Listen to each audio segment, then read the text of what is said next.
মৌলভীবাজারের বড়লেখার বোবারথল গান্ধায় পাহাড়ি ঢলে ভেঙে যাওয়া রাস্তাটি সংস্কার না হওয়ায় দুর্ভোগে পড়েছেন স্থানীয়রা। রাস্তা ভেঙে যাওয়ায় হাজার হাজার শিক্ষার্থী স্কুলে যেতে পারছেন না।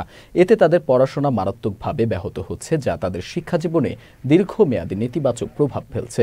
শুধু শিক্ষার্থী নয়, গান্ধায় বিজিবি ক্যাম্পের লোক ও উপজাতি সহ 15,000 মানুষ জরুরি প্রয়োজনীয় চলাচল করতে পারছেন না। অসুস্থদের হাসপাতালে নেওয়া, নিত্য প্রয়োজনীয় পণ্য পরিবহন, এমনকি কৃষি পণ্য বাজারে নিয়ে যাওয়াও অসম্ভব হয়ে পড়েছে। ইতিমধ্যে কিছুদিন আগে অতি ভারী বৃষ্টি দেওয়ার কারণে টিলা ভেঙে এবং রাস্তা ধসে চলে গেছে। এই যে 3টা বাঙ্গন, বর্তমানে যে বাঙ্গনের উপরে আমরা খাড়া আছি, এখানে খুব ভয়াবহ একটা অবস্থা। আর যদি মেঘ দে তাহলে এটা নিচে যে চড়ার সাথে মিশ্রিত হয়ে যাব রাস্তা। আমরা ছোটলেখা যাইতে পারি না, ওদের আনে কীভাবে বাঙ্গিয়া চুরমার হইয়া গেছে গিয়া। এখানে এখন বর্তমানে একটা কালপাটের দরকার। সেই কালপাটটা হয়ে গেলে এই রাস্তাটা গাড়ি যাইতে পারবো।